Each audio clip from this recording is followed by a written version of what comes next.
"Ah, that feels good," I said, and I stretched my neck to get out the last of the cramp. It didn't just feel good, it felt great, actually. I've been squashed up inside that lamp for so long. You start to think that nobody's ever going to rub it again. "You're a genie," said the young lady with the polishing cloth in her hand.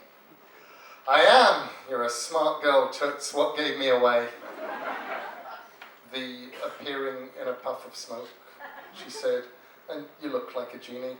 You've got the turban and the pointy shoes." I folded my arms and blinked. Now I was wearing blue jeans, grey sneakers, and a faded grey sweater, the male uniform of this time and this place. I raised a hand to my forehead, and I bowed deeply. "I am the genie of the lamp," I told her. "Rejoice, O fortunate one. I have it in my power to grant you 3 wishes, and don't try the I wish for more wishes thing. I won't play and you'll lose a wish." "Right. Go for it." I folded my arms again. "No," she said. "I mean, thanks and all that, but it's good. I'm fine." "Honey," I said. "Toots. Sweetie. Perhaps you misheard me. I'm a genie, and the 3 wishes, we're talking anything you want. You ever dreamed of flying? I can give you wings. You want to be wealthy, richer than Croesus? You want power? Just say it. 3 wishes. Whatever you want." "Like I said," she said. "Thanks, I'm fine. Would you like something to drink? You must be parched after spending so much time in that lamp. Wine? Water? Tea?" Actually, now she came to mention it, I was thirsty. "Do you have any mint tea?" She made me some mint tea in a teapot that was almost a twin to the lamp in which I'd spent the greater part of the last 1,000 years. "Thank you for the tea." "No problem." "But I don't get it. Everyone I've ever met, they start asking for things. A fancy house, a harem of gorgeous women. Not that you'd want that, of course." "I might," she said. "You can't just make assumptions about people. Oh, and don't call me Toots or Sweetie or any of those things. My name is Hazel." "Ah," I understood. "You want a beautiful woman, then? My apologies. You have but to wish." I folded my arms. "No," she said, "I'm good. No wishes. How's the tea?" I told her that the mint tea was the finest I had ever tasted. She asked me when I had started feeling a need to grant people's wishes.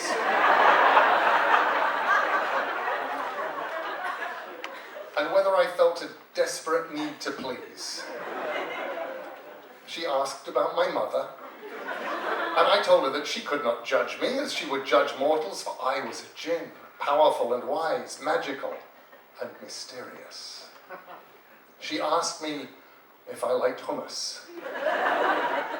And when I said that I did, she toasted a pita bread and sliced it up for me to dip into the hummus. I dipped my bread slices into the hummus and ate it with delight. The hummus gave me an idea.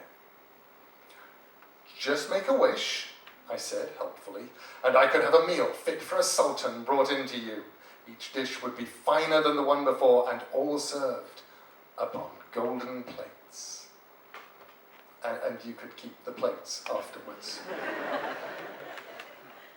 "It's good," she said with a smile. "Would you like to go for a walk?" We walked together through the town.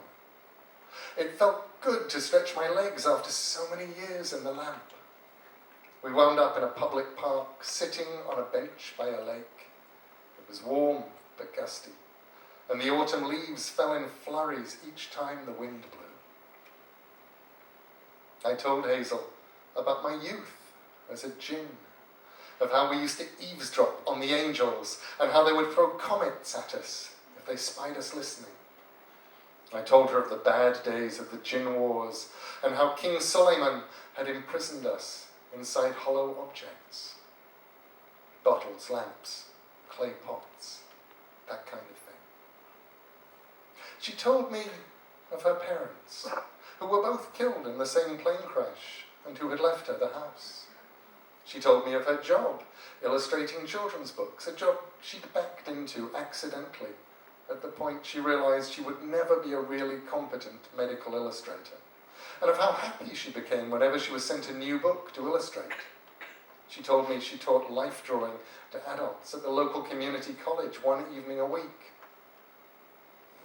I saw no obvious flaw in her life, no hole that she could fill by wishing, save one. Your life is good, I told her, but you have no one to share it with. Wish, and I will bring you the perfect man, or woman, a film star, a rich person.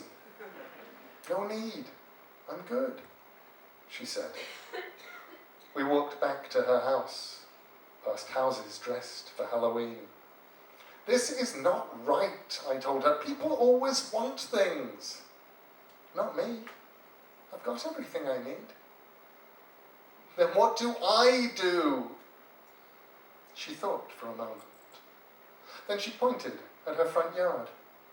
Can you rake the leaves? Is that your wish? No, just something you could do while I'm getting our dinner ready. I raked the leaves into a heap by the hedge to stop the wind from blowing it apart. After dinner, I washed up the dishes. I spent the night in Hazel's spare bedroom.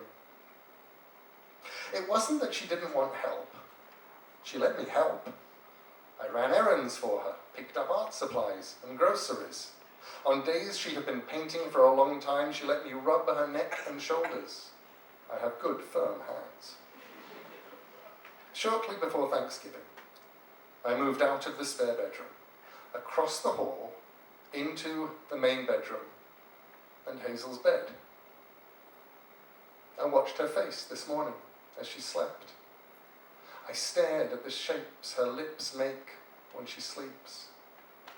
The creeping sunlight touched her face, and she opened her eyes and stared at me, and she smiled.